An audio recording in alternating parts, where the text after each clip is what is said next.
I'm 22. I just turned 22 in March. I'm in college. I coach cheerleading at a high school in Gwinnett County. Um, Currently getting my bachelor's in psychology. My name's Israel Gaines. Well, Israel Uriah Gaines, as my father would say. I go by Izzi. I'm blessed enough to have parents that were already saved before having me. I was born into a life with God, and that's all I knew.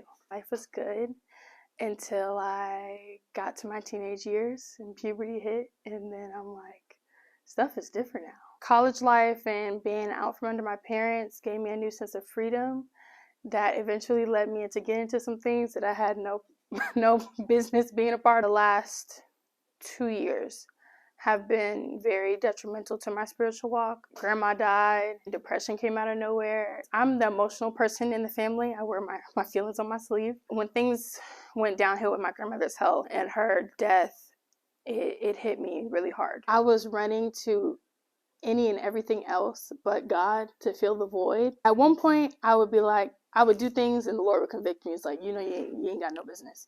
But I got to a point where I was just living freely. He didn't say nothing. And I think that was at the point where I was like, okay, I'm not getting any kind of conviction. It got to the point where I was like, Lord, I'm tired of doing the same thing and feeling the same pain over and over and over. If I keep going on this path, the mercy's going to run out. I'm going to be somewhere I don't need to be, and they're going to be burying me somewhere. I think it was Palm Sunday. Pastor was talking about how us as a young generation have a calling on our lives that we don't really understand and how strong it is. And so he prayed for everyone. I think it was 30 and under, I want to say. And one of the things he said was, like, if you know that you are going away from God, this is your time to renew that commitment with him and get right. And that's when I had made a decision in my head. I was like, okay, we can't go back to how things used to be because that's no longer an option. Next Sunday, Resurrection Sunday, he hit me with a double whammy because I thought I had let go of the things that I experienced in the past, especially the traumatic things.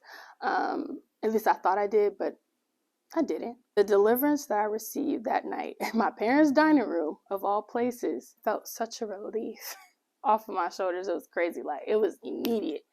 And I'm like, Lord, you don't have to prove yourself no more. And I was, ironically enough, riding home one day, and the Lord just brought to my attention, you need to get baptized. So here I am being obedient. This thing is going to be hard. The experiences that we've had without God shows us how hard life can be. But the adversity that we're going to come up against when we walk with him is going to be something we haven't experienced before. Because it's something about when your peers come up against you about your beliefs that you have to consciously understand it's okay what I believe, and I have to stand by this because I answer to him and not them.